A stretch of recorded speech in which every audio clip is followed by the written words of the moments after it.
Okay, let's get started on the second panel. I'm sorry to report that we have lost one of the speakers. One of the speakers had to cancel because she tested positive for COVID, Tiffany Troxler. Is a colleague of Professor Willoughby's, so Professor Willoughby will be covering her material and starting with her slides over here. I'm just moderating the panel and staying out of the way of people who actually know stuff as much as possible. But I wanted to just say I'm very excited about this panel, just like the great panel we had just before this. These panels all reflect the sort of concept that we had for this entire conference, which is titled From Science to Public Choice, and what I'm trying, and the opportunity that I think we have here is to explore how we get from scientific risk assessments to public policy, because we know that it's important to have science-based policy, but we know that appeals to scientific authority don't actually answer the policy questions in many cases, right? Especially in a democratic society. And the way that we talk about it, this comes up very early on in the textbook that I use in my environmental law class here at the law school, with essays by the 1980s era head of EPA, which distinguished between risk assessment and risk management, and made the point that risk assessment is an objective, science-driven, data-driven process.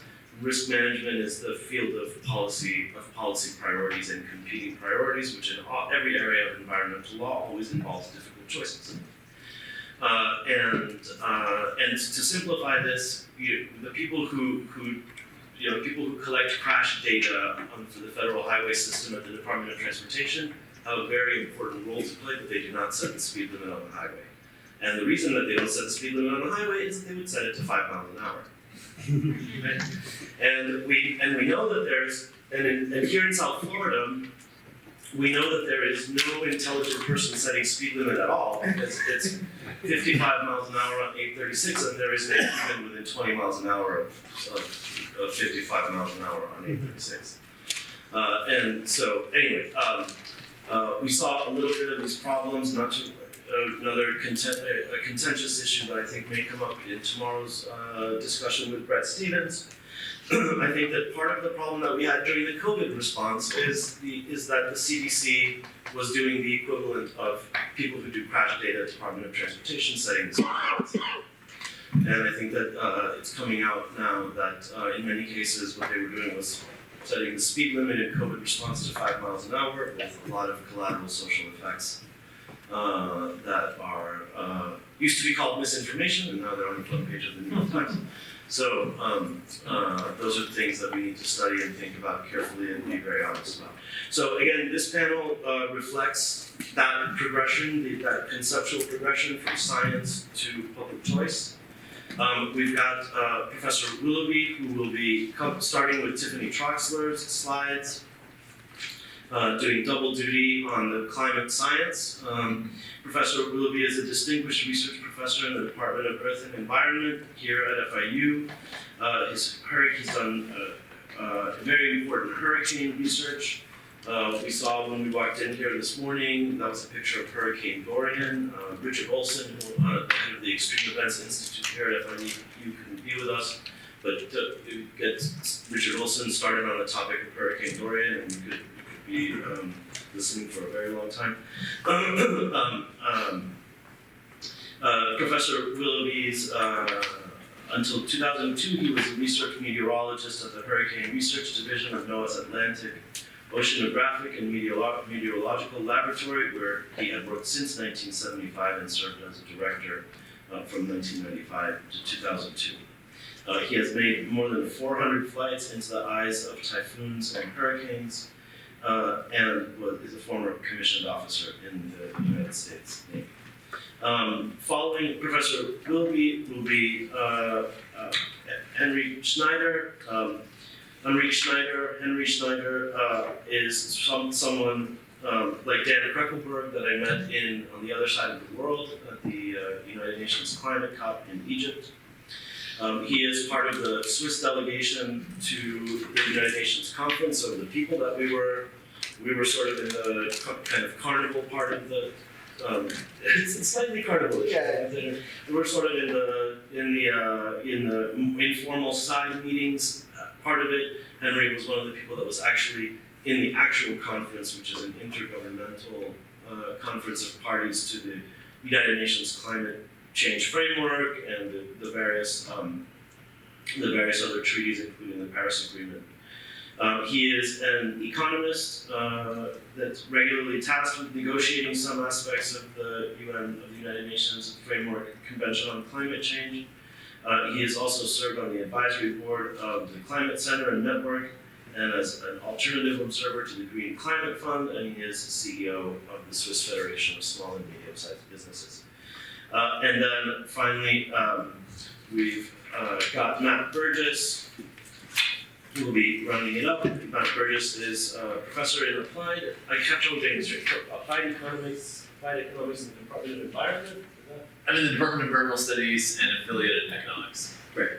And assistant professor of environmental studies and economics and the director of the Center for Social and Environmental Futures at the University of Colorado, Boulder. His work focuses on the macroeconomics of climate change, political polarization of climate change in the United States, and mathematical modeling of human environment systems.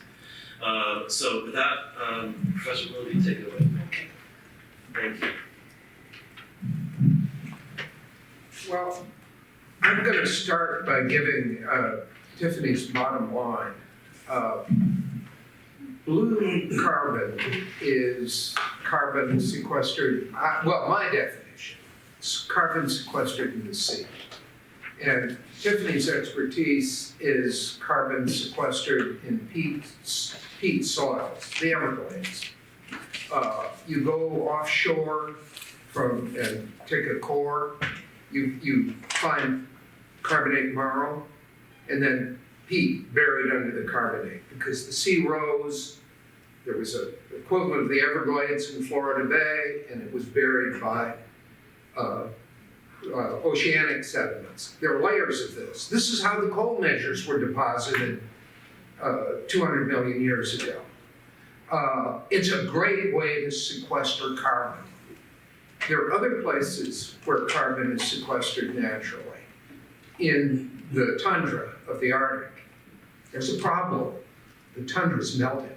And what happens when the tundra melts? Methane goes into the atmosphere. It's a fierce greenhouse gas by itself. Then it oxidizes, and it's carbon dioxide. And that's her bottom line is we ought to preserve the wetlands where they exist, more or less in the natural state, because there's a lot of carbon there, and as the sea rises, if it's left alone, it'll sequester that carbon. There'll be new wetlands formed, and the carbon will be sequestered. And incidentally, in the tropics, if we let mangroves grow in it, it'll also protect urban environments from storm surge. So that's her bottom line. I'm going to go through some of her slides. Let's see. Yes. And she talks about what are greenhouse gas inventories. We've talked about that.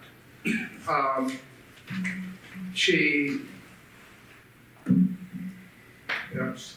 What did they do? What did they do? Help us on board.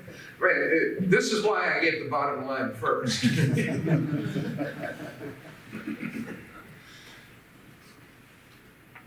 Okay, they have guidelines from the IPCC, default data and methods, focus resources to target the largest sources and sinks, provide standardization, and allow deviations in more imaginative techniques. So there are sort of 3, 4, or 5 really inventory guidelines. Energy. Energy really includes the big pieces are, at least they will be in the rest of the later 20th century, electric power generation and transportation. And I'll sort of anticipate what I'm going to say. It takes about 60 years for technology to mature from, a working product. Well, take the example of the railroads. From the first trains at the turn of the 19th century to the transcontinental railroads in 1870. So 70 years. And there are economic incentives to go to renewable resources of electricity and to go to electric vehicles. And unless we hit some sort of a bump, like battery technology can't improve anymore, that's the big one because renewable resources are intermittent. I think in developed countries, there may be a natural tendency to go to an electric economy because it's more manageable, as well as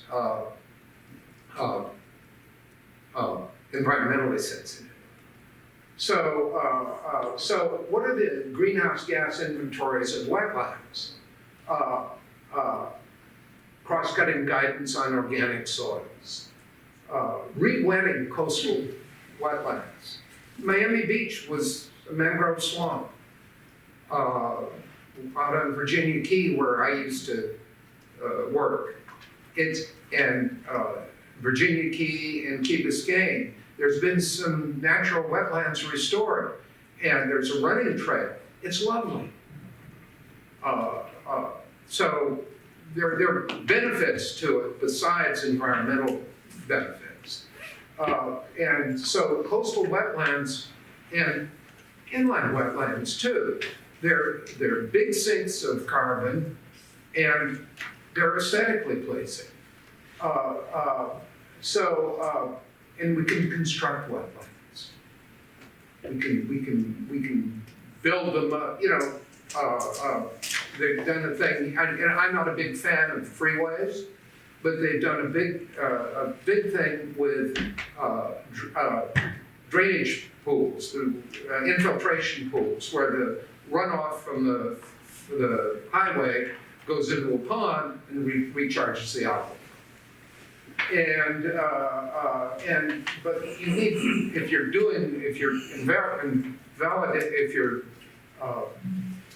evaluating the program, you need to have guidelines. So, just to give you an idea of what we're talking about. Look at all that lovely carbon, very nicely sequestered. Now, that happens over a long period of years, not historical timescales, really.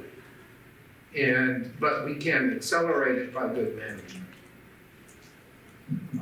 So here's the deal. If the sea is rising at a nice gradual rate, then the wetlands become more extensive. They sequester carbon in the wetlands. If it's rising too fast, the wetlands start to sequester carbon, then they're drowned and overlain in Florida by carbonate bottom. Well, I call it soils, but it's sediment. What do we get from this? Let me look at the slides rather than pollution regulation, coastal protection. In my hurricanes course, I take a picture of the badoons, and actually in this case, over at Marco Island, which provide, except for the original Marriott Hotel, protect them from hurricanes. And in Hurricane Irma, that was a factor in mitigating the damage that was done. Recreational opportunities, tourism, and fisheries. So it's a good thing to do, but it's also talking about coastal real estate, where there's an economic incentive to bulldoze it and put up a swanky hotel.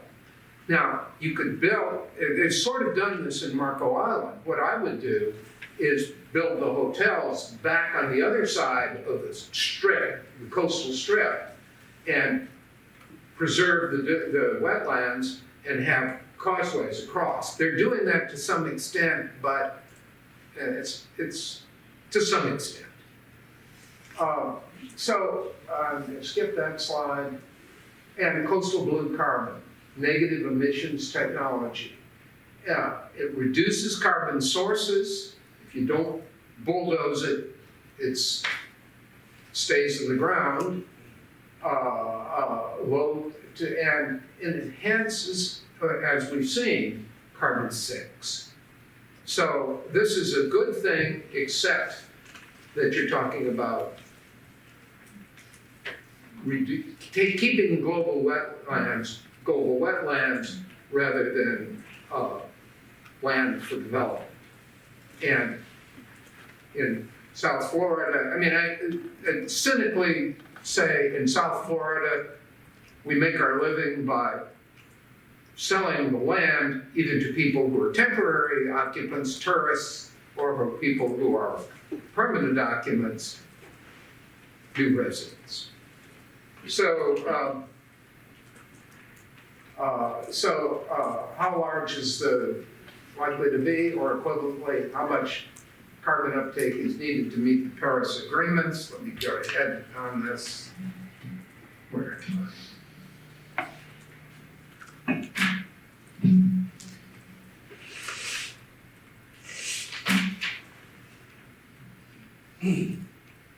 Oh, okay. And they talk about 10 gigatons of CO2 per year globally by mid-century, and 20 gigatons by 2100. Is that it? Oh, okay. And I'm not going to go into that. Is that it?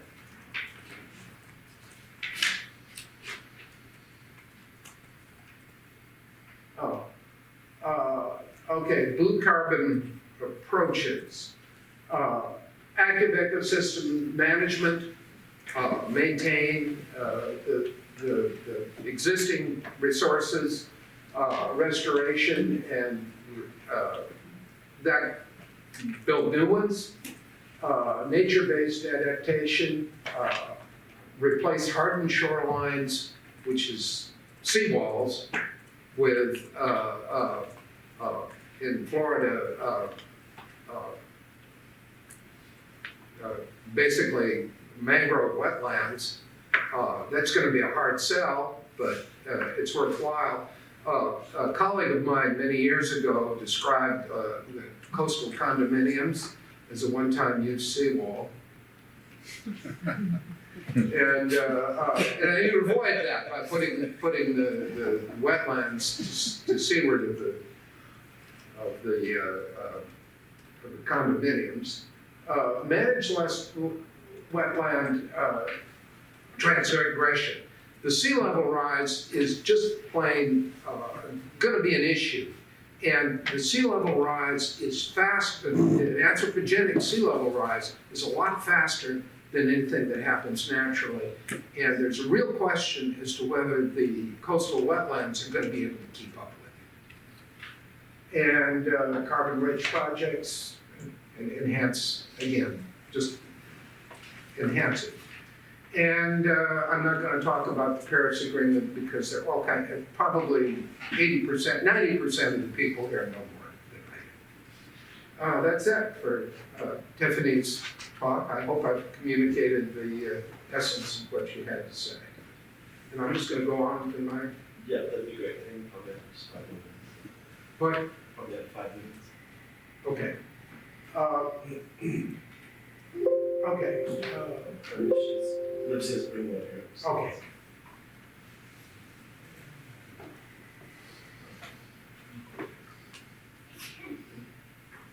Yeah. Okay.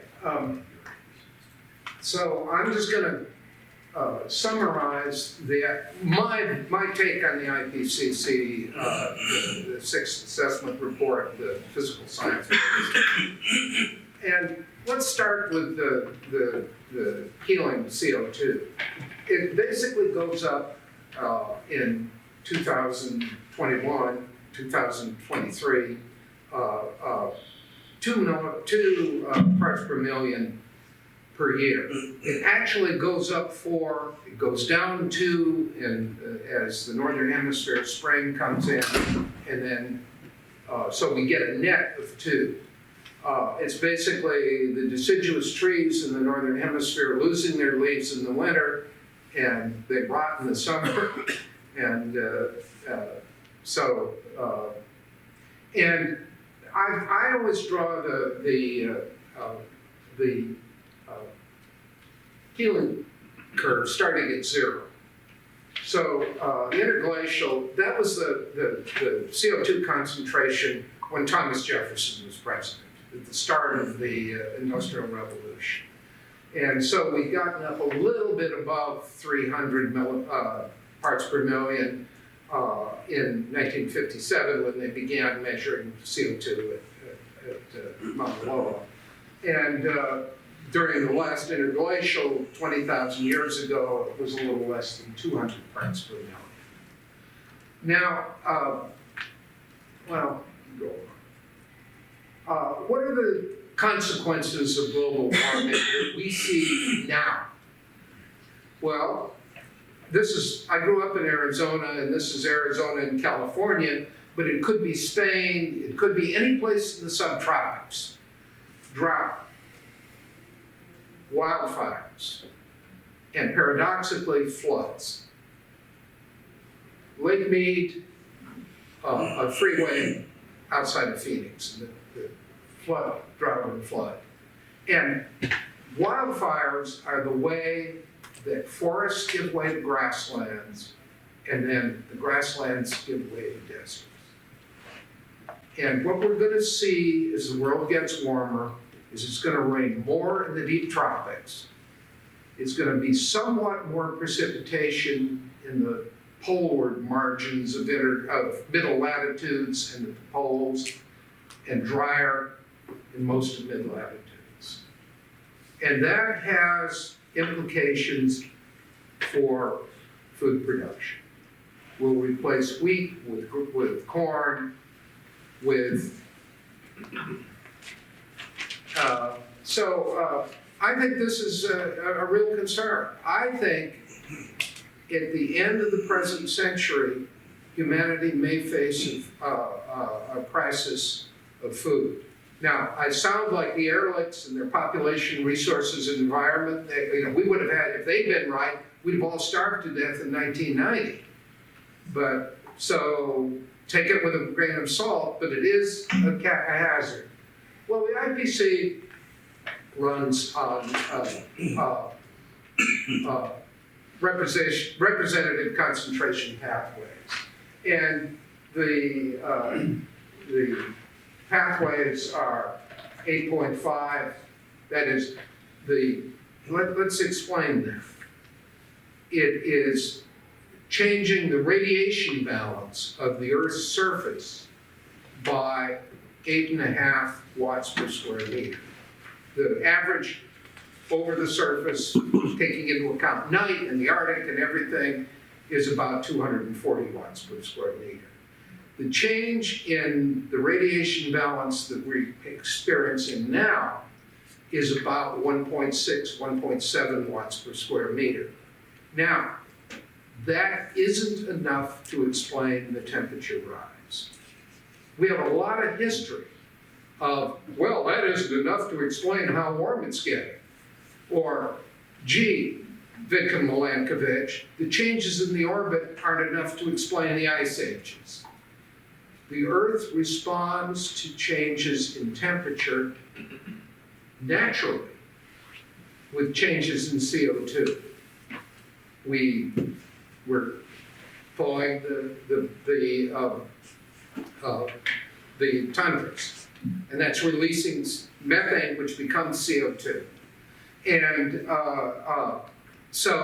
and it was mentioned before, isobeto feedback. The ice around the North Pole is melting, and that increases the solar radiation that's absorbed, which makes the Arctic warmer. It doesn't happen so much in the Antarctic because the Antarctic plateau is 10,000 feet high, and you go to Moline, Illinois, the average temperature is below freezing at 10,000 feet anyway. It's winter, because it's so low in the winter.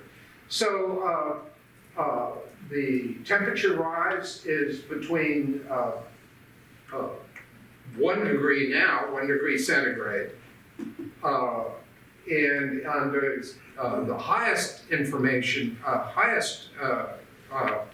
represented concentration pathway, it'll be 4 degrees plus the 1 degree since 1900. And the others are lower. If we really get our act together, it'll be pretty manageable, 2 plus the 1 degree since 1900. The sea level rise, I go in for 6/10 of a meter by 2100. Okay, so that's going to be manageable. We'll have sunny day flooding. We'll have hurricanes, and when it rains hard, it'll be harder to drain. Oh yeah, I ought to talk about hurricanes. This is some of my own work. The cost of hurricanes, the cost of the reported cost, in other words, the reported then year, no correction for inflation, population, or anything, is, that's what's plotted here. It's smoothed by it's tabulated by year and run a 5-year smoother over it because it makes a nicer picture. The way to really analyze it for publication is in 5-year bins, but this makes a better picture. And the GDP is this other curve. Okay, why is hurricane damage increasing? Texas and Florida grew like crazy since 1900. If you do a normalization for population, local population, inflation, and per capita GDP, you still get about 1%, which is attributable to climate change.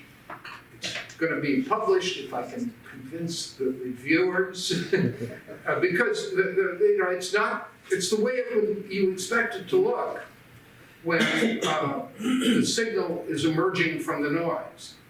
But it's a good bet based on physical things, the manual cycle and all this other stuff, that hurricanes are going to get more severe, not necessarily increase in numbers.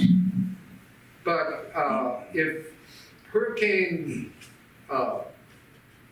Andrew had followed the path of the 1926 hurricane, basically from the port of Miami to here, and it had happened last year, we're talking about $300 billion.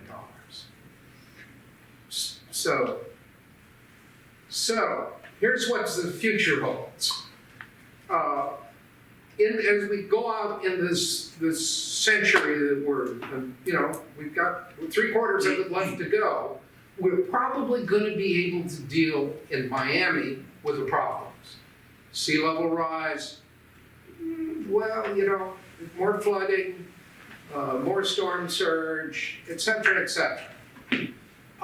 When we get beyond 2100, 2150, you see, this is all based on climate models.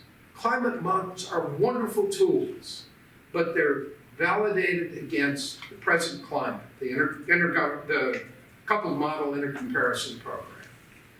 They don't take into account my favorite disaster, not favoring.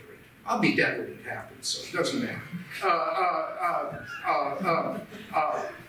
The glaciers in West Antarctica, the Thwaites-Smith, Pine Island, Smith Glacier, that are sort of moving faster.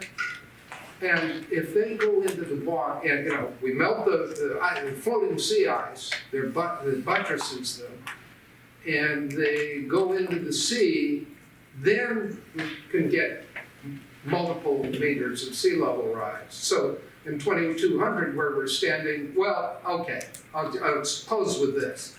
A colleague of mine once suggested that we prepare a big stone monument and say, welcome future scuba divers. This was the campus of Florida International University. Enjoy your tour of our campus. With that, I'll stop.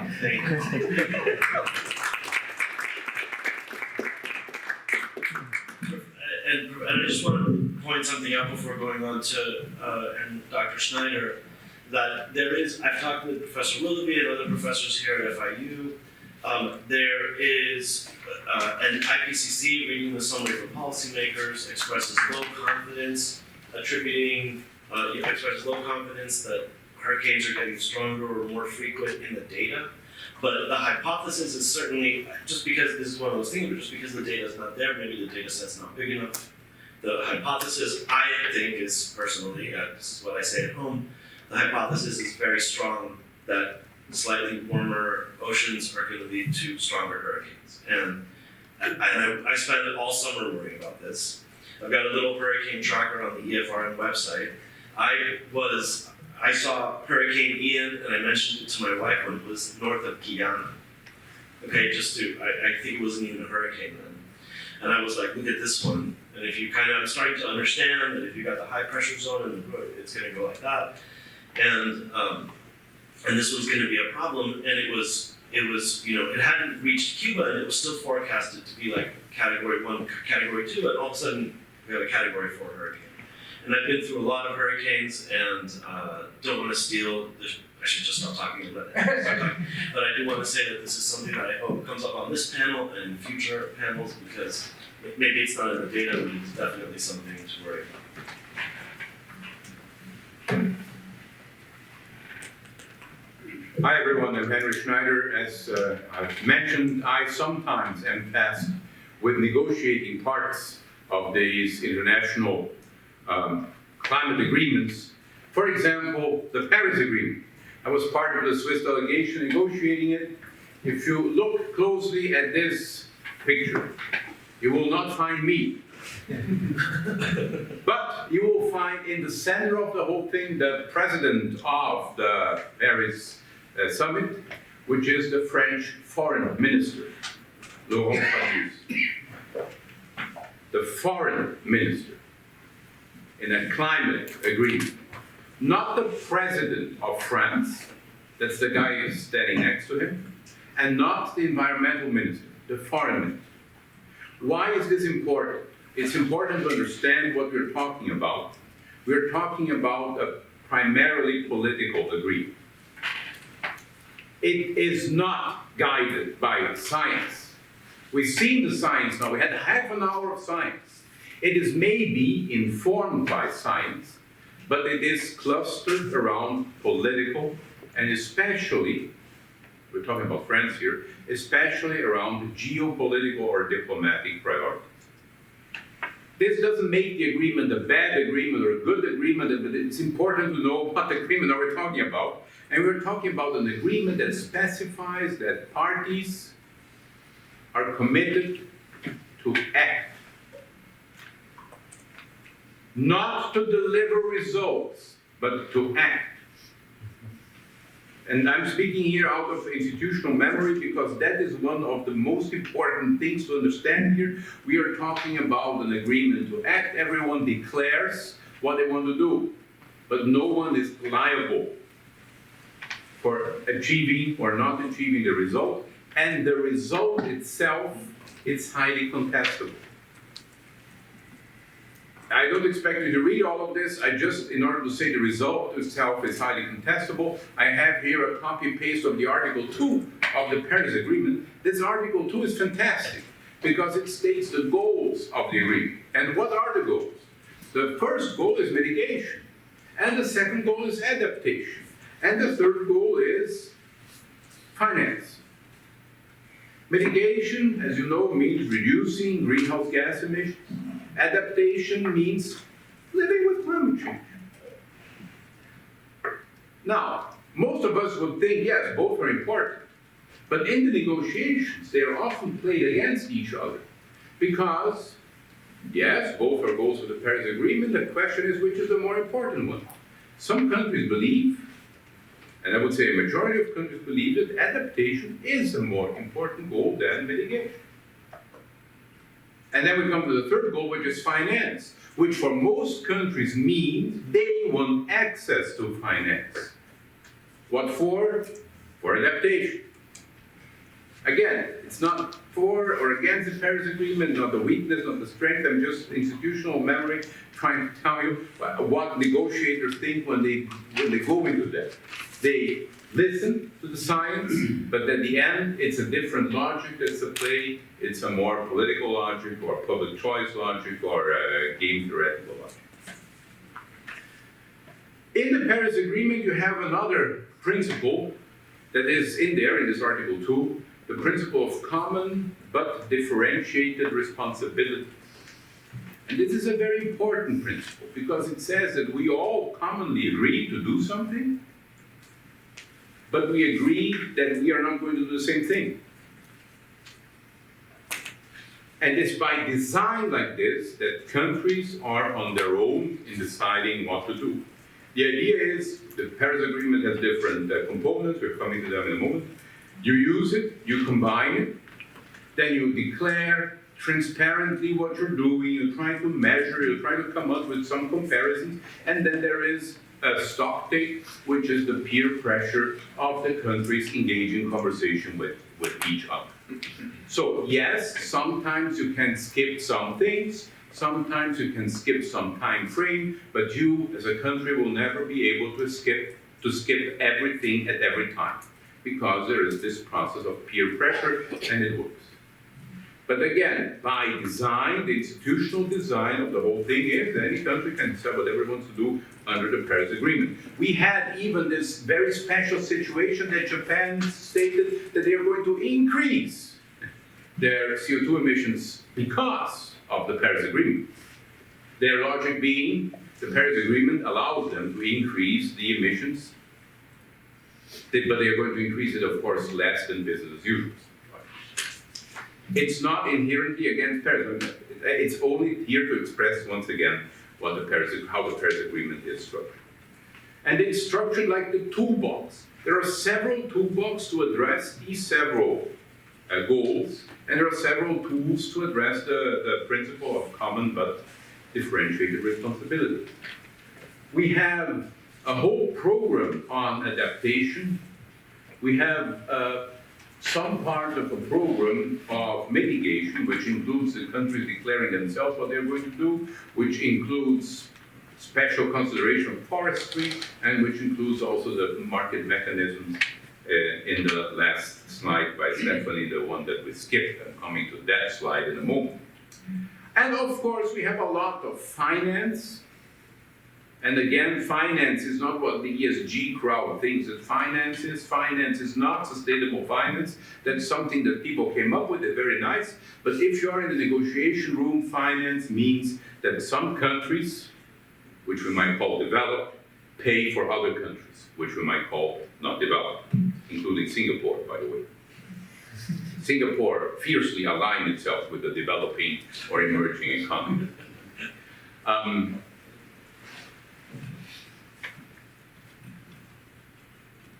So, when we are using this toolbox, some very important questions arise in what is actually what we're doing on the international level. To which extent do we have a true differentiation between countries when they apply some mechanism or not? And to which extent do we have arbitrage?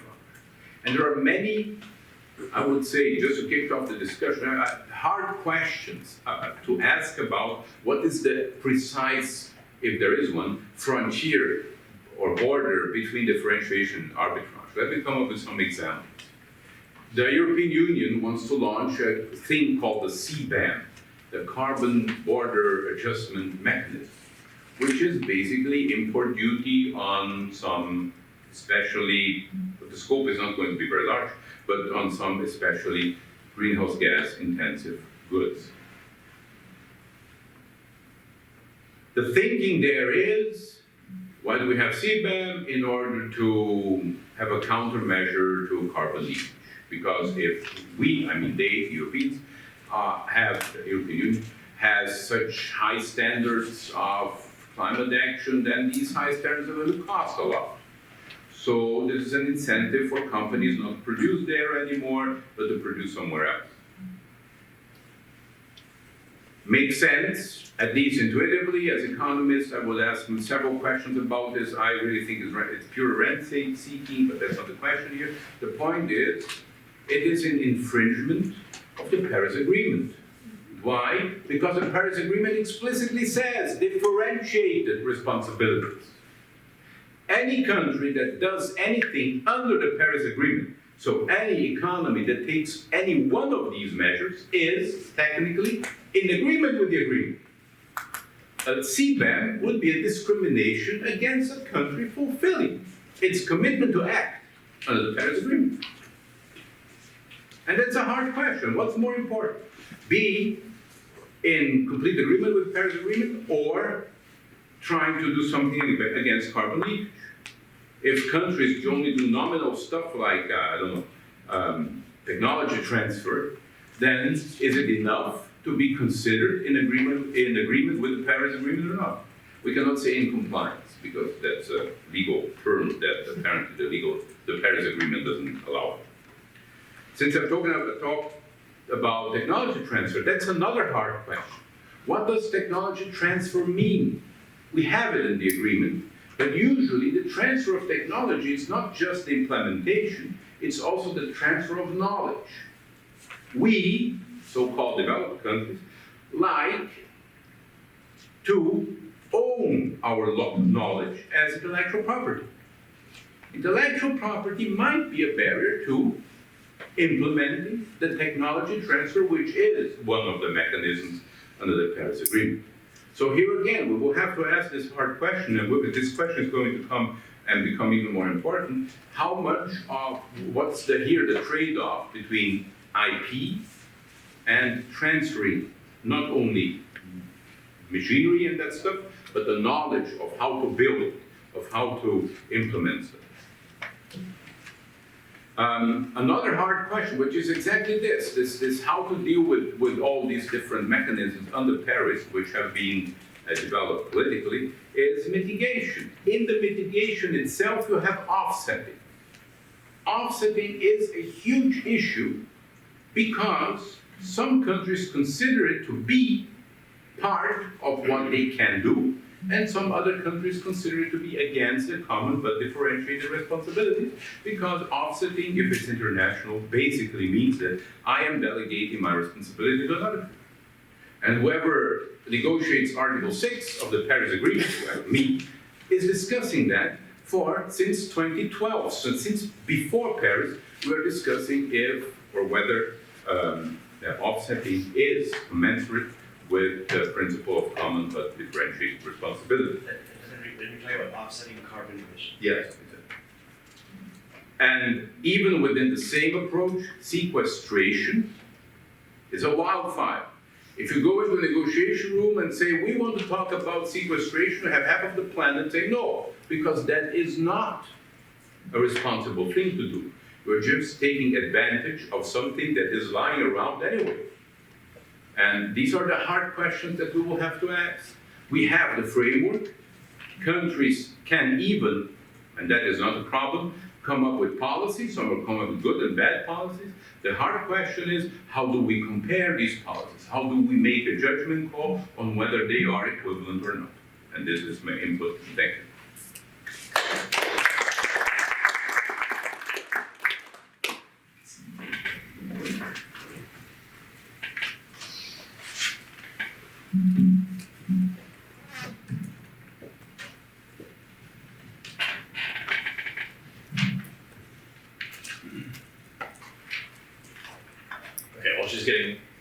just getting me set up, I'll just say, so the two things that my research group has been really focused on these days are the long run macroeconomics of climate change and how that relates to what types of emission pathways are most plausible. And then more recently, the political polarization of climate change in the United States and how to reduce it. And I'm gonna give what I think are 5 key and I would argue underappreciated considerations related to each of these things that have implications for policy. So the first is we're headed for, with median climate sensitivities, so we might get unlucky, but with median climate sensitivities, we're headed for between 2 and 3 degrees of warming. These are the 7 marker scenarios, so the successors to the RCPs from the new IPCC assessment report. And all the way back there. With the SSP 5 8.5, so the one that gets us to 4.5 to 5 degrees above pre-industrial. That scenario requires, if you look at the socioeconomic assumptions, it requires the following 3 things to be true at the same time. The world has to have ubiquitously a GDP per capita of above about $120,000 in today's dollars, so in all major regions. So people in the tropics are on average Google employees. They have to be so unconcerned with climate change globally that we actually turn off all the policies we already have and go all in on coal. It's called a no policy baseline scenario. And if we really got that hot, 4.5, 5 degrees above pre-industrial, there would be large swaths of the tropics that would be almost uninhabitable to human life for over 300 days a year. I submit those 3 things will not happen at the same time. And so I also submit, and I've done some research on this in the context of fisheries and conservation, which is what I used to do, and my colleagues have looked at this in a broader context. A surprisingly large fraction of attention-grabbing impact studies that you see in the headlines use that scenario, either RCP 8.5 or SSP 5 8.5. So the good news is we are off track from that. What this graph is showing is that those 7 marker scenarios are drawn from a universe of thousands of scenarios that are made for the IPCC. So what we've done is we've looked at which are the ones that are most consistent in their emissions growth rate with historical data and with the International Energy Agency's stated policy scenario, which is basically we do what policies we promised to do and nothing else for the rest of the century. And their announced pledges scenario, which says we assume that they meet their pledges and targets even if they haven't told us how they're going to meet it. That's the pink.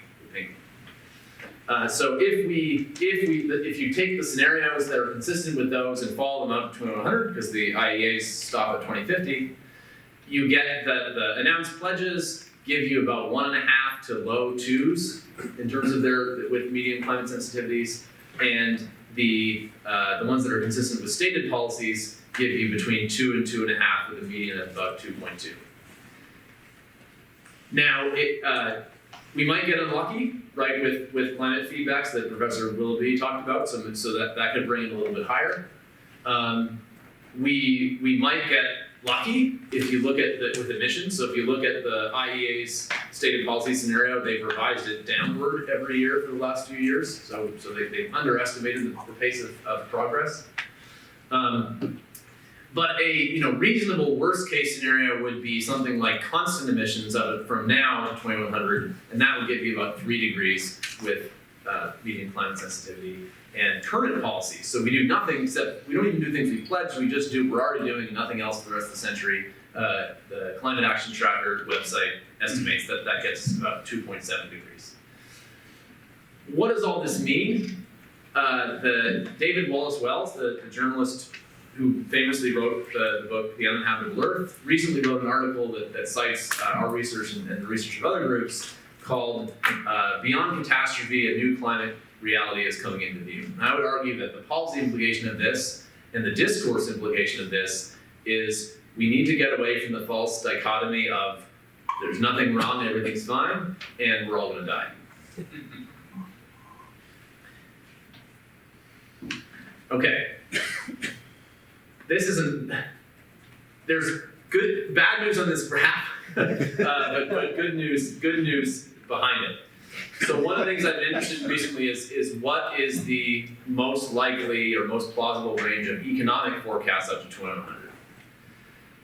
The good news is, if you look at now it's all very uncertain, but if you look at the range of possibilities that people think are possible for damage and for growth and for emissions and for climate sensitivity, the likelihood that climate change will damage the economy is 100%, right? But the likelihood that climate damage will reverse economic progress, so not just slow growth down, but turn growth in reverse, is very, very, very small globally and very small in most regions. That's the good news. The bad news is that we are, just as we have been serially underestimating the progress of decarbonization, we have been serially overestimating economic growth. And that has several implications. One of them is actually less emissions. Another one on the more negative side is less adaptation. Adaptation is very strongly correlated with affluence. So what this graph is showing is the range of economic assumptions in the IPCC, which roughly maps onto the range of expert opinion among macroeconomists for growth rates in rich countries and globally. They all agree that we're going to decrease, but recent history has been lower than all of them. And you might think, well, that's just the COVID crisis and the Great Recession. That is basically what it is in the OECD, but it's actually mostly not that globally. We're especially too rosy about projecting economics in poor countries, and it's because my personal hypothesis is that one of the reasons is we don't understand autocorrelated risk and kind of multi-year disasters. So one of the big forecast errors, for example, in Latin America has been not accounting for the long-lasting effects of the Venezuelan crisis, and similarly with the Syrian civil war in the Middle East. Democracy. Sure, we had Rome, we had Greece, but as a fraction of global population, democracy more or less wasn't a thing before growth was. And so that's and something I'm concerned about and I've written about is how we need to think harder about what slowdown in economic growth might mean for different aspects of society. Okay, this is a figure from the new IPCC report. I don't expect you to be able to read it, but basically what it's showing is different options for mitigation, for reducing emissions, and then the color, the length of the bar is how much emissions could you cut by doing this globally, and the color of the different parts of the bar is how much does it cost, and all the blue parts are things that are already net positive economically. So they're already better than free, at least in the long term.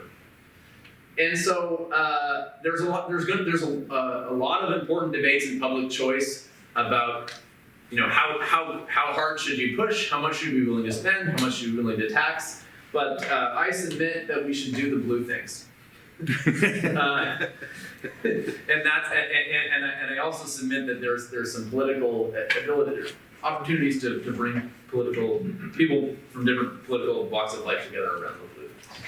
Okay, but it's not just mitigation. We also need to adapt. This is a figure showing damages as a percentage of GDP. There's a similar figure from the same paper with deaths per capita from different kinds of natural disasters at different radii around them. And the green is low and low middle income countries, and the blue is high middle income countries, and the black is global average. They're all going down, which means that adaptation so far, almost everywhere, for almost every disaster type has been outrunning climate change. Definitely with respect to deaths, is an even starker pattern. You don't even have to control the population. For example, in the 2020s, on average, about 12,000 people globally died from natural disasters, including hurricanes and floods and droughts. That's about half of the number of people that were murdered every year in the United States alone, and much less, 450,000 people were murdered on average globally every year. So we need to invest in adaptation. And adaptation pays dividends immediately, and as Henri said eloquently, it is often seen as in conflict with mitigation, but shouldn't. The second thing is, one of the things that bends the curve down in scenarios, they tend to be actually too pessimistic on renewable energy, but they are very optimistic at the end of the century about carbon removal. So if you look at, and this is black is what we've done so far, and these are all of the kind of low and low mid scenarios, and it's a log scale. So these are powers of 10, right? So we need to do a lot more carbon removal. Okay, I've started studying political polarization recently. Why? Because I kept being frustrated by messages that sounded like we need to change all of society over decades and only 1/3 to 1/2 of the Democratic Party can be trusted to do it. That doesn't make sense. Even if it's true, it's not going to happen. Okay? I think we really only, if it's really a multi-decade society-wide transition, we have 3 choices. Do it together, don't do it, or wreck democracy and hope the dictator is a climate hawk. And economists have studied that dictators usually aren't climate hawks, it turns out. It's true. Economists have studied this. And this may seem like a flippant comment, but for example, at the EASA Scenarios Forum in last June, one of the keynotes openly mused about we need to get rid of democracy to fix climate change because it's not going fast enough. What does a bipartisan approach look like? I could do a whole talk on this, but the simplest fact that I think is helpful for understanding where the bipartisan opportunities are is that the median voter, contrary to what most elites think, is a economic liberal and a social conservative. And if that surprises you, think about statistically the median voter in the United States is a suburban, non-college, Christian person who voted for both Biden and DeSantis. And that would be a median voter in Florida. So what does that mean? We've done polling studies and experimental studies and analyses of state level bills to look at where the scope for bipartisanship is. And just a quick summary of that, of the insights of that is bipartisan approaches take advantage of favorable economics. They build things. We need to build a lot of things. That probably requires things like permitting reform, some of which is kind of natural territory of Republicans, right? Streamlining, reducing regulations around building. We're just really bad at it. We're actually, our productivity in construction in the United States has gone down in the last 50 years. The SNCF, the French train company, recently got out of, they were helping California build high-speed rail, and they recently backed out, and one of the reasons they said we couldn't get the Californians to agree that the top priority for this project is moving people from LA to San Francisco. Okay, so use carrots, right? So we found that we call expanded choice policies do better than restricted choice policies. Frame efforts to address inequality in terms of economic and material issues. We find that bipartisanship and support goes up when you frame justice in terms of class. It goes down when you frame it in terms of immutable characteristics, and it goes down even more when you frame it in terms of sociology department, social justice jargon. And then some of this last one is a hypothesis that our group is planning to test, but most Americans are patriotic. Most climate activists are not, and statistically speaking, and I suspect that there's lots of research that suggests that if you want to get voters to support expensive public goods projects, they need to have an investment in the society and in the government that's doing that. And so I strongly suspect that we need a lot more patriotic messaging around climate. Okay, and the last thing is, when I was in college, I mostly worried about the denial movement, right? That we're not going to do anything. We're going to, the oh shit part of Professor Willoughby's story, right? Now I worry about both extremes because I think that people don't appreciate, especially in academia, the degree to which environmental catastrophism has already caused atrocities in history and has the potential to cause atrocities in the future. So, for example, the Ehrlich's population bomb book and the Club of Rome Limits to Growth book were two of the main inspirations for China's one-child policy and several other eugenic policies in other countries that may have caused 100 million coerced abortions. The fascist and neo-fascist movements, right, and some which in the past have overlapped with population catastrophism. If you think about like Garrett Hardin, who's the guy who wrote The Tragedy of the Commons and was an avowed white supremacist. Some people think, oh, if we just get the far right excited enough about the climate crisis, they're going to support the Green New Deal. No, maybe they're going to close the border, right? So think about that. Sri Lanka in 2021, their president was a Berkeley educated guy, inoculated in the organic movement, banned synthetic fertilizer, and caused a hunger and economic crisis in his country. Climate anxiety is contributing to the youth mental health crisis. There was a recent study that found that 45% of young people say that climate anxiety is affecting their everyday lives and functioning, and 40% said they were afraid to have kids because of climate change. There's nothing in the IPCC that says that that is a rational position, and so we, the adults, need to think hard about why we're telling them that, especially when the mental health statistics are really scary among our young people. If you look at one of the scariest ones I've seen recently that maybe relate to this, if you look at under 30 white liberal identifying women in the United States, the fraction that said to Pew in 2020 that they have been diagnosed with a mental health condition was more than half. And then lastly, the communism and what I would broadly characterize as militant naive idealism is by far the deadliest force in human history. Communism killed 100 million people, that's more than World War II, it's about 10 times as many people as the Nazis. So we just need to be, and if you think of what might it look like in the future, I've heard lots of people say we need to ban fossil fuels immediately, right? That's 85% of world energy. I've heard people say we need to ban coal. Gosh, who can get behind that? Well, that's 60% of China's energy. And so we just have to be, I think we have to be discerning, and we have to be thoughtful, and we have to be able to hold two ideas in our head at the same time, that this is a real serious issue that we need to address, but also that there are dangers in draconian, overreactive, reactionary, simplistic approaches. Thank you.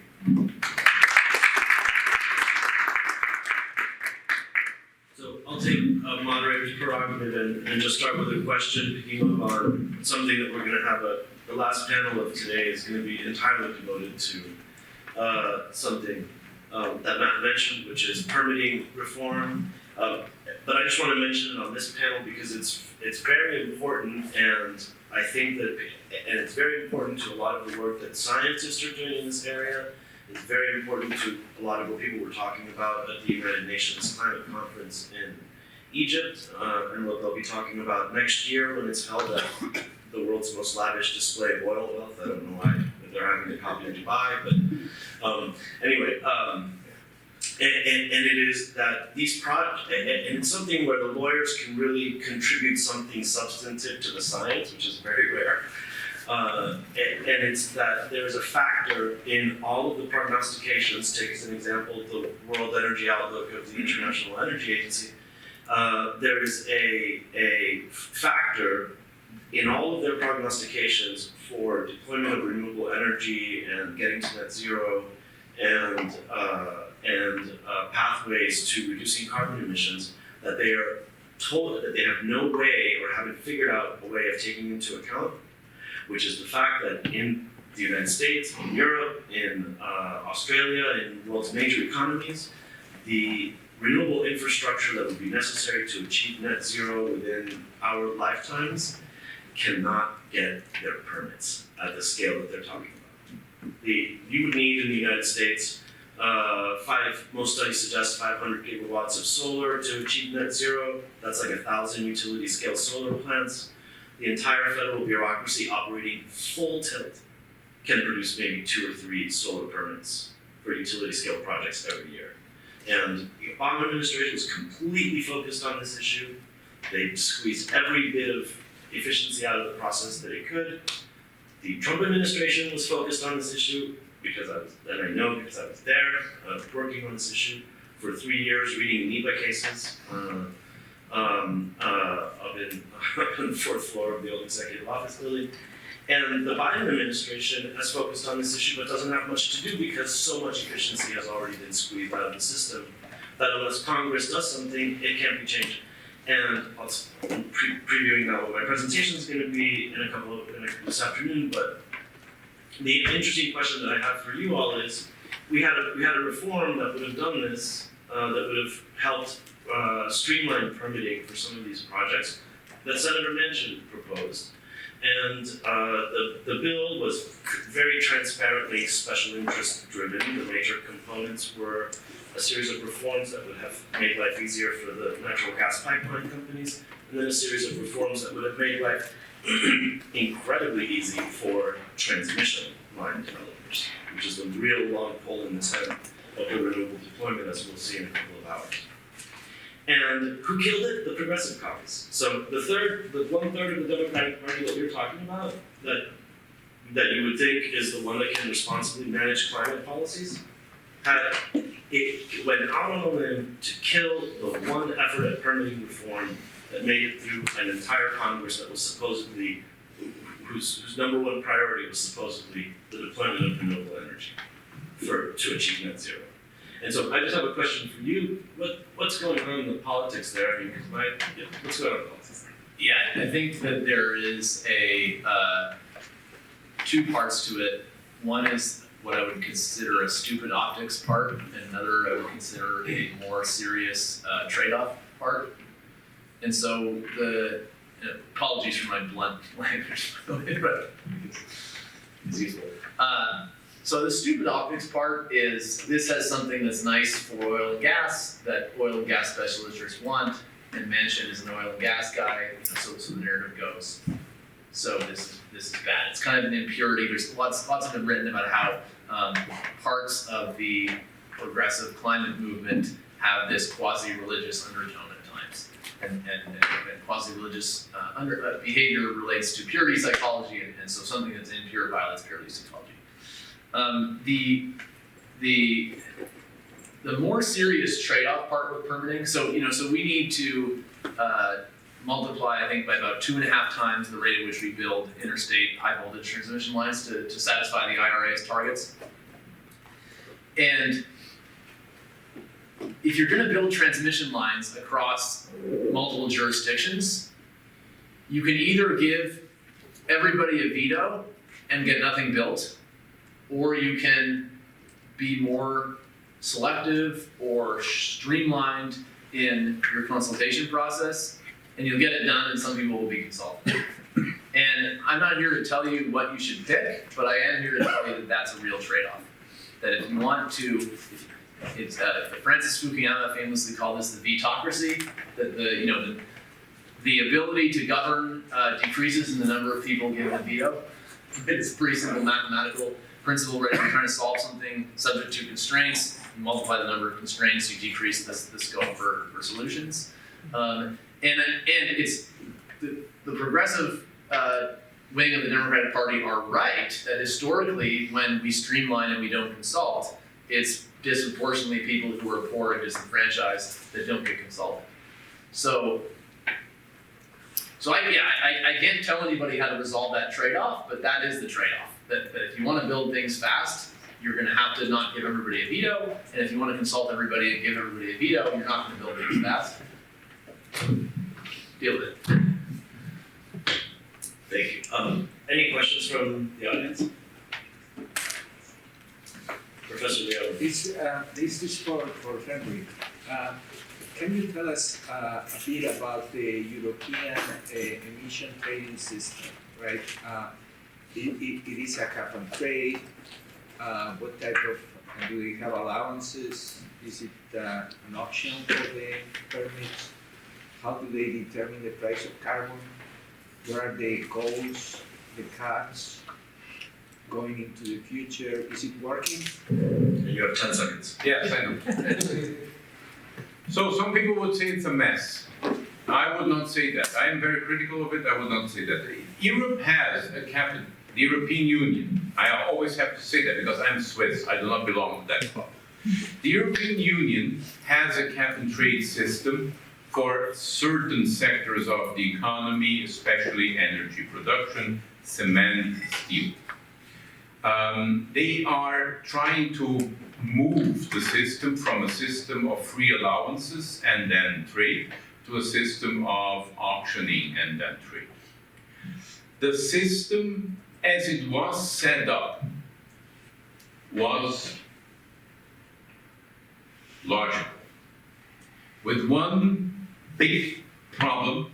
They overestimated the initial baseline because they did not really know what was happening in the eastern part of the European Union, for example, Poland and other countries. And then they discovered that the baseline for the free allowances are so high that basically you can emit whatever you want and you are always under the cap, so there is no need for the trade. But this, well, this is a historical mistake. Historical, I mean, because it's really in the past. It is not in the system anymore. It continuated, it was during the first Kyoto period, but after 2013, 14, 15, this thing has been discontinued. So the new period, or after the redesign, they got the baseline more or less right, and the increase, they are increasing the trade component of it, and they want to go to a full auctioning system. Now let me make two footnotes. Footnote number one, I'm always very upset when people come on and say, yeah, but the European trading scheme, that had this error of the hot air. And then, yes, what are you, a veteran? It's past. It's not there anymore. That is not the problem. The real problem, and this is the second footnote, is that some countries some EU countries are introducing a cap and trade within the cap and trade. So they don't only make their companies cap and trade on the European level, but they also have a national threshold. And this increases in an exponential way the complexity of the system.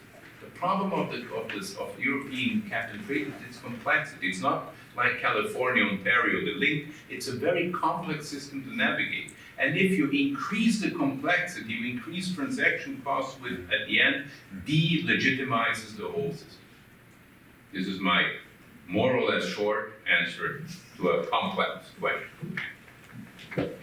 So I have a question for Matthew, and first, I completely agree with you. The sort of catastrophizing, either we do nothing, it's not happening, or we're all toast, is something that's really essential to stay away from, and I completely agree with that.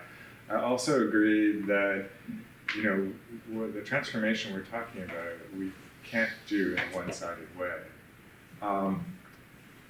The question I have for you is, I would say the IRA, the Inflation Reduction Act, basically adopts the strategy that you're advocating, and it's still it was totally one-sided, and it's can be really dispiriting when you've got policies that are all directed at low-hanging fruit, economically, and you would think politically as well, and yet the system is so, politics are so polarized that the sorts of policies that you're advocating still can't bring people together. And so I'm wondering, that sort of, as I understand what you're advocating, we still have the polarization. Do you have an idea of how to overcome the polarization and actually, get broader support for these types of policies? That's such a great question, and in fact, when the IRA was about to be voted on, the New York Times didn't run it. I ended up publishing it under a different title later in a different place. But my student and I, who studied this, wrote an op-ed called "The Democrats Came to the Center on Climate, the Republicans Should Join Them," that making exactly the argument that you just made about the IRA. Yeah. And you're right, that no Republicans voted for the IRA in Congress. Now, if you look at their vote, Republicans have passed elements similar to the IRA at the state level. Republican voters like the elements of the IRA. My hypothesis, which I told to the New Republic, so it's in ink now, and I'll get egg on my face if I'm wrong, but my hypothesis is that the Republicans are not going to be as motivated as people think to roll the IRA back. Related to the polls, particularly with younger voters, the Republicans are, that issue and abortion are the two issues that hurt them the most with younger voters. And so I'm optimistic that the tide is going to turn at least somewhat. And again, how much do you need? Do you need Marjorie Taylor Greene to vote for it? No, you don't, right? You just need a small, and think about the bipartisan infrastructure bill, which has some climate stuff in it, the CHIPS and Science Act, right? The infrastructure bill, maybe only had like 20, I can't remember the exact number, but on the order of tens of Republicans that vote for it. Yeah. So one of the things that we're studying right now is what are aspects of the individual incentive parts of the IRA that are popular among the center right, and can you and what are frames that can bring in the center right? Because I think if you bring in the center right, that's probably all you need. To do a lot of stuff at the federal level, and at the very least, which I suspect is going to be the case of the IRA already, at the very least, if you bring in the center right, even if the Republicans won't vote for it, they're not going to campaign against it. And I can't think of a single, and I talked to a conservative, there's a group of young conservative climate activists in kind of a couple different groups, and I was talking to one of them recently, and neither of us could think of a single Republican who ran in a competitive race against the IRA and won. So, I don't know, the glass is half full, but you're right that it's also half empty. Yeah, and I want to turn to Henri too, and just say, depending on your opinion, this is a glass half full thing or a glass half empty thing. But one thing that you can always find bipartisan support for in Congress is spending money that we don't have. Independently from that, I'm just thinking out loud. So climate change is divisive in most democracies, at least most democracies I know. But there are some democracies where climate change is not divisive. And there are some in which the whole climate change approach is dominated by the center right. One example is Japan, staunchly conservative government for always. They have a pretty good, at least logical climate policy. South Korea. And even when the governments change there from more right-wing to more left-wing, they don't change that much climate policy. And Great Britain, the great paragon of interesting political decision-making, the one thing that is not an issue there, or less an issue there, is climate change. Conservative governments with a big S at the end, and Labour governments, they don't defer that much in climate change. And I think that might be an interesting part, that these might be interesting studies, case studies, to find out why is that. So why is it there? It's considered to be centrist or typical conservative thing, especially because they have an approach to land preservation and preservation of forests that resonate with this more conservative public that votes for these parties that are traditionally in power. So just a quick comment on that. There's a couple of political scientists who study this exact thing, Keith Smith and Adam Mayer, and they found that it's actually the English-speaking countries that are the outliers on the polarization side. That climate change is more at least among developed countries, climate change is more polarized among English-speaking countries, and they argue that the reason for that is that it traces back to English-speaking developed countries having more of a libertarian streak in their conservative politics, which was easy in the 90s to tie to the idea that climate change is a big government. Related to that, I wonder how the Inflation Reduction Act fits in with the larger regulatory whole of government push that we see from Biden administration. I think that undermined a lot of potential supporters' trust in a legislative solution, because Biden administration seemed to be saying everywhere we're going to be doing stuff to drive through the most aggressive kinds of climate policies and stretch the laws that already exist.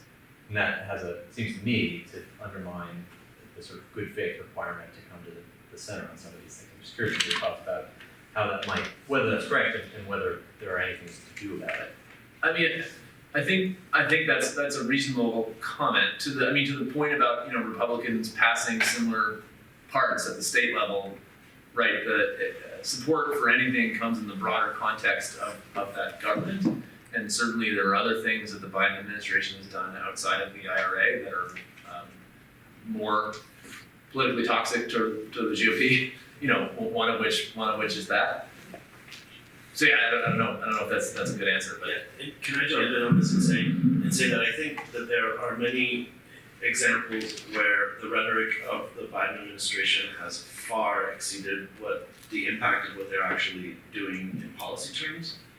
And administration is very big, and there are different people in it. I mean, I think I suspect, I don't know this for a fact, but I have a strong feeling that Gina McCarthy, who recently left the White House as post of climate advisor, wanted EPA to really swing for the fences again, like they did in the Clean Power Plan. And that Michael Regan, the administrator of EPA, from the very beginning, has been very skeptical of what he thinks the EPA could get through a judiciary that contains 300 Trump appointees, right? And so now so EPA now looks at West Virginia versus, right, the Supreme Court case, West Virginia versus EPA that handed down last year. And I've been on the edge of my seat waiting to see what they are going to do next, because I don't think that they're on the regulatory landscape. I don't think that there's much they can do right now. I think that the window to pass a major EPA-led regulation of the power sector has closed, and so I want to see what they're going to come up with. But anyway, so that's an example of where one of the areas where judicial constraints, legal constraints, political constraints have really reduced the Biden administration's impact and practical terms. And just one other quick comment, to be fair to the Biden administration, I think it's also the case in our polarized landscape that there are incentives for Republicans in Congress, especially now that it's divided, to just oppose whatever he does because they don't want him to look good, or they just want him to, fail or be out of office. The classic systemic problem. Yeah, right. How much energy are we spending on Hunter Biden's laptop compared to permitting reform, for example? Did you, Professor Adler? Yeah, I guess just to build on that, I mean, it seems when you look at the contractor mandate, which is being proposed, the SEC, ESG, I mean, there's not a lack of legally ambitious things that are still on the table, right? The contractor reform, or the contractor mandate for GHGs is based on a very contested interpretation of federal government's authority in procurement. The ESG, when we see it, I guess next month, if it actually comes out on time, or the climate disclosure from the SEC, similarly and based on a very aggressive interpretation of their authority. So I think there are still things they're doing, the Biden administration's doing that are very aggressive, and it seems not only is there not willingness to both sides come to the table on something like permitting reform, there isn't a willingness to come to the table and talk about replacing these various regulatory strategies with things which would actually move the needle more, both in terms of emission reduction, but more importantly, in terms of innovation, right? That is to say, why not talk about giving up any pretense of regulatory authority in these areas, EPA regulatory authority over GHGs from stationary sources, and preclude some amount of common law nuisance suits in return for a revenue neutral pricing mechanism, or a partially revenue neutral pricing mechanism since you got to pay for the IRAs. It seems that's the political deal that should work, but Republicans are going to oppose everything, and 1/3 of the Democratic Party is not going to give up the hope of regulatory control until the Supreme Court tells them they don't have any. Sounds like you just answered your own question. But why is that?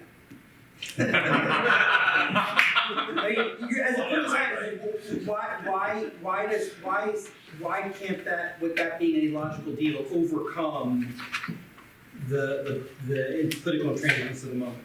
I mean, I think if it gets enough of the center, it can, right? I mean, I don't think that one of the things, the longer you study political polarization, the more you realize that solving political polarization is not, Lauren Boebert and Elon Omar singing Kumbaya together, right? It's kind of the large, silent majority center getting business done and kind of ignoring the fringe.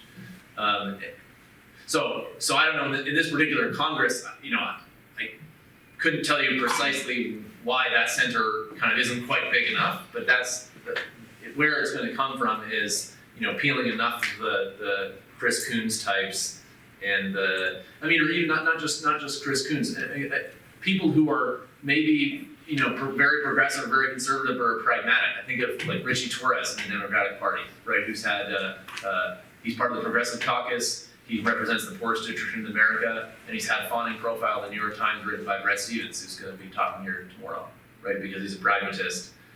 So I think and I know, and there are people like John Curtis would be an example of that on the other side. That I bet you could. Well, bet is the wrong word, strong word. Those are the people you need to bring together I don't know exactly why they're not there now. I will point, I think, Professor Villamor has your hand up. No. Okay, we're cutting into the lunch hour. Hey, Mario, over here. He wanted to Oh, okay. Yeah. Yeah, go ahead, please. I'm just wondering from a global climate policy perspective, whether there is any benchmarks that have been studied regarding when incentives are favorable over regulation and vice versa. Have there been any benchmark studies done on that? Globally, I don't know. I do know some studies that have looked at this in the United States, and the conclusion is that regulations cost more, but they also, at least in the United States, pass more.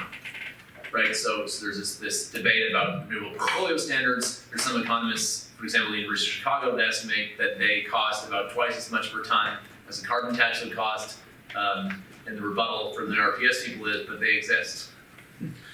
Yeah, no, I would say too, just to add to that, I look at regulations and incentives. I look at incentives as part of the regulatory toolkit, and I would say to you that the IRA is a good example of that because I submit that money cannot get spent under protocol because those projects cannot get their permits no matter what the incentives are. They can get maybe a tenth of them can get their permits, but I think that you will see